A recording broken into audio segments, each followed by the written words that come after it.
Bueno, primero un agradecimiento al profesor Dilber, a la profesora Adriana y a todos los que están presentes en este espacio que se configura justamente en un ejercicio de salud mental, porque desde la psicología comunitaria entendemos la salud mental como ese proceso de problematización, concienciación y conversión hacia la transformación social. Y lo que ustedes han venido haciendo a través de estas webinars justamente le apuntan a eso.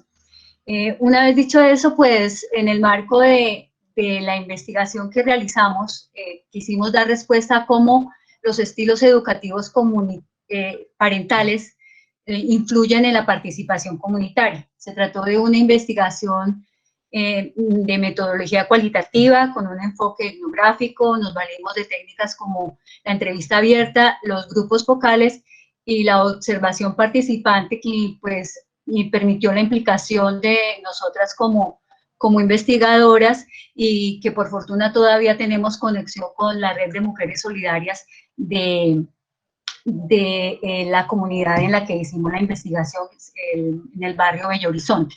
Se realizó desde la teoría ecosistémica y la unidad de análisis fue la familia.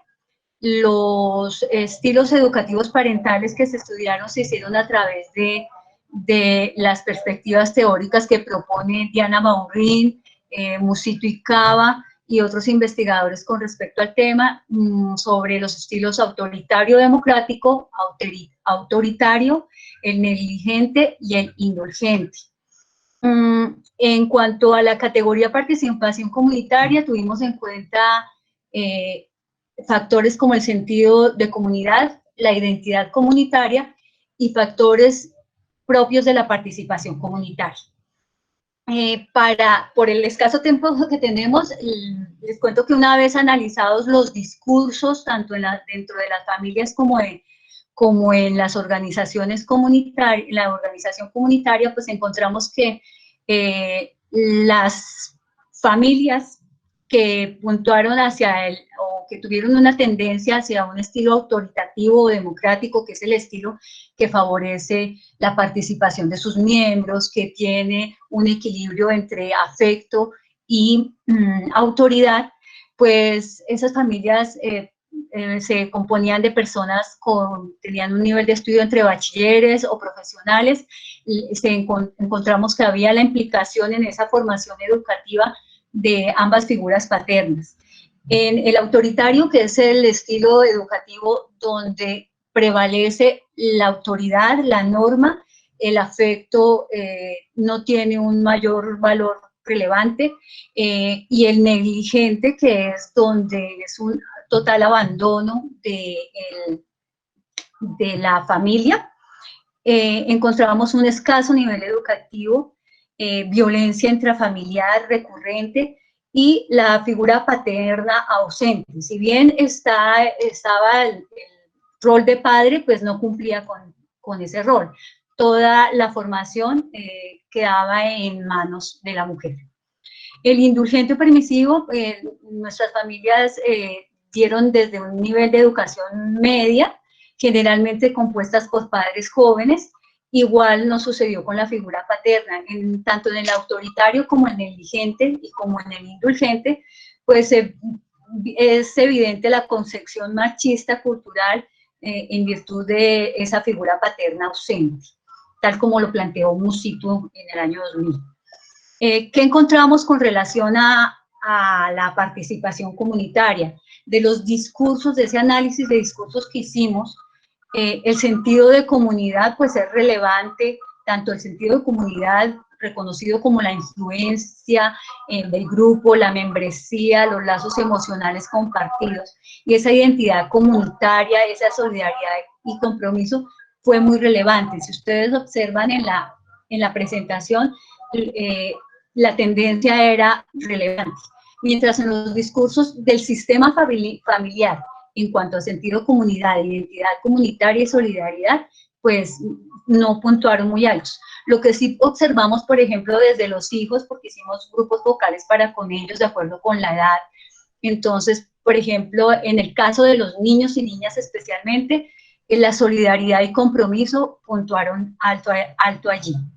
Esta gráfica entiendo que resume todo, como en la parte de gris se encuentran la representación de padres. En la parte azul ustedes pueden ver la representación de los hijos en la participación comunitaria. Como ven, la barra más extensa la encontramos en el autoritativo democrático, con una participación casi que por la mitad de los hijos.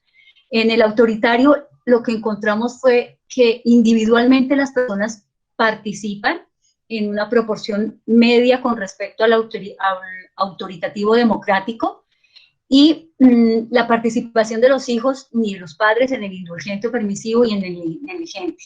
Totalmente nula la participación comunitaria. Así que a raíz de esto y viendo la relevancia del estilo democrático, entonces, y como dando respuesta a las preguntas que ustedes nos proponían como orientadoras de esta reflexión, ¿cómo formar familias democráticas? Si al parecer son estas las que podrían tener relevancia en la construcción de una nueva sociedad caucana. Entonces, primero considero que es importante investigar la concepción de familia desde las diversas cosmovisiones que tenemos gracias a esa diversidad cultural.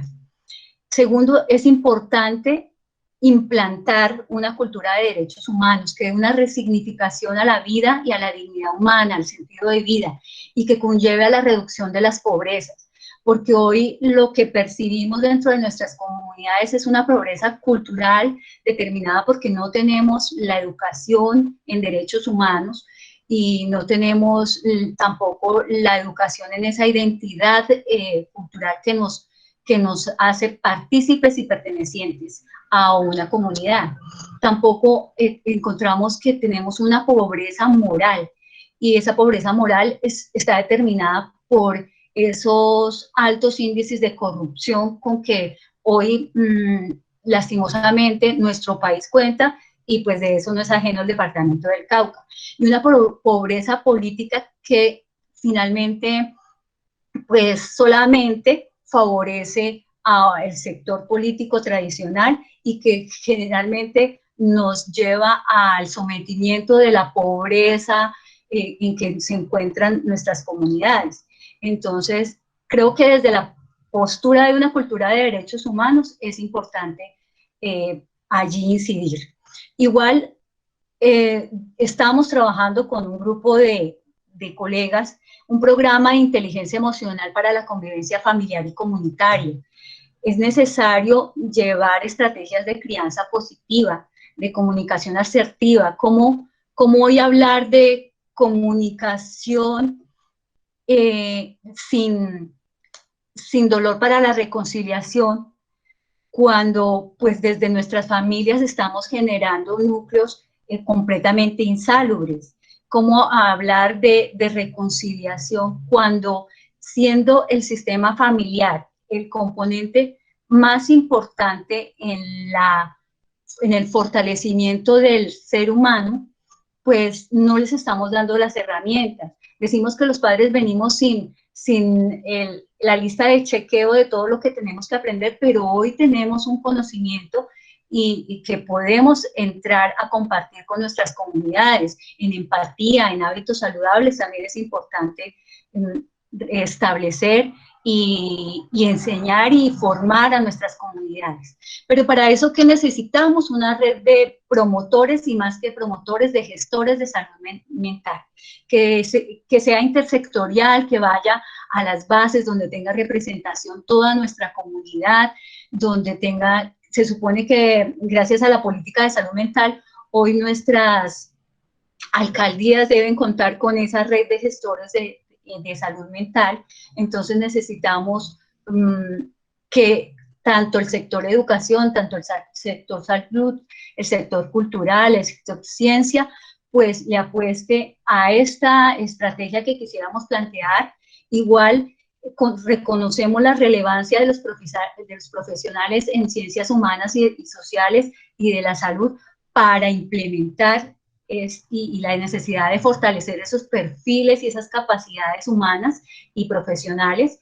y un llamado y un reto para nosotros los psicólogos en democratizar el conocimiento psicológico. Considero que es importante salir del consultorio, de lo clínico, y ese conocimiento que tenemos, llevarlo a nuestras comunidades, a nuestras familias, y desde allí generar procesos de transformación social.